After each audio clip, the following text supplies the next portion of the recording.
اللہ تعالیٰ چاہتے ہیں کہ لوگ اپنے آپ کو صحیح کر لیں تاکہ دنیا میں بھی فساد نہ ہو اور آخرت میں بھی ان کو سزا نہ ملے۔ انذار کرنا ہے اور کیا کرنا ہے؟ وَرَبَّكَ فَكَبِّرْ، اپنے رب کی بڑائی بیان کریں۔ رب کی بڑائی بیان کرنے کا کیا مطلب ہے یہاں پر؟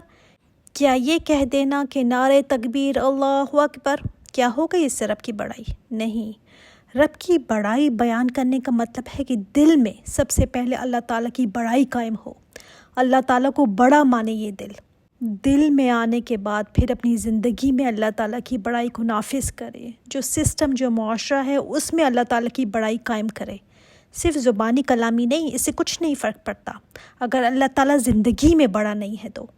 ہماری تو عبادات سمجھ لیں، اسلام کی جو بیس ہے وہ یہی چیز ہے کہ اللہ اکبر ہے، اور دعوت کا کام اسی سے سٹارٹ ہوگا کہ اللہ کی بڑائی کی طرف لوگوں کو بلایا جائے، یہ بڑائی لوگوں کے دلوں میں پیدا کی جائے۔ آپ دیکھیے نا، اذان جب شروع ہوتی ہے تو کس سے؟ اللہ اکبر۔ پوری اذان میں کتنی دفعہ اللہ اکبر آتا ہے؟ 6 دفعہ اللہ اکبر کہا جاتا ہے۔ پھر نماز کے شروع میں اللہ اکبر آتا ہے، اور کتنی دفعہ پھر نماز کے بیچ میں بھی اللہ اکبر ہم کہتے ہیں۔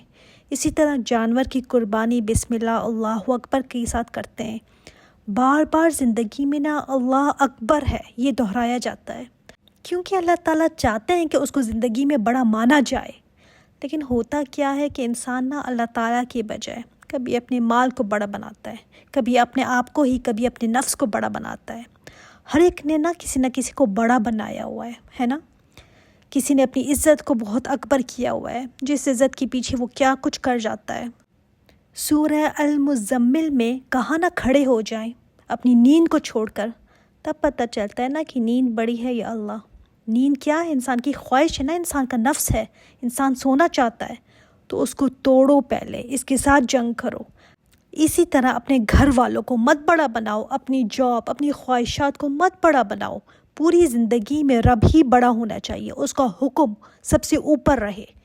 اب یہ حکم جاری ہوگا تب پتہ چلے گا نا کہ رب بڑا ہے یا کوئی اور جب رب کو بڑا بنایا جاتا ہے نا ہر چیز سے، تو یہی توحید ہے۔ ہم جتنا مرضی توحید والا خود کو کہتے رہیں، مگر اگر ہماری زندگی میں اللہ تعالیٰ کی ذات سب سے بڑی نہیں ہے، اس کے اوپر ہم نے کچھ چیزیں رکھی ہوئی ہیں، تو پھر توحید نہیں ہے ہم میں۔ فرعون جو اپنے آپ کو اکبر، اپنے اقتدار کو اکبر سمجھتا تھا نا، کیا ہوا؟ پانی میں غرق کر دیا گیا۔ قارون کی بڑائی کہاں گئی؟ جس نے اپنے مال کو اکبر کیا ہوا تھا، زمین میں دھسا دیا گیا، وہ بھی اور اس کا مال بھی۔ اور ابلیس جس نے کہا تھا نا انا خیر من، میں بہتر ہوں انسان سے، اپنی ذات کو اس نے اکبر کیا نا، بڑا کیا، تو انجام کیا ہے پھر اس کا؟ جب انسان رب کو بڑا مانے گا نا، تبھی وہ اس کے حکموں کو بڑا سمجھے گا۔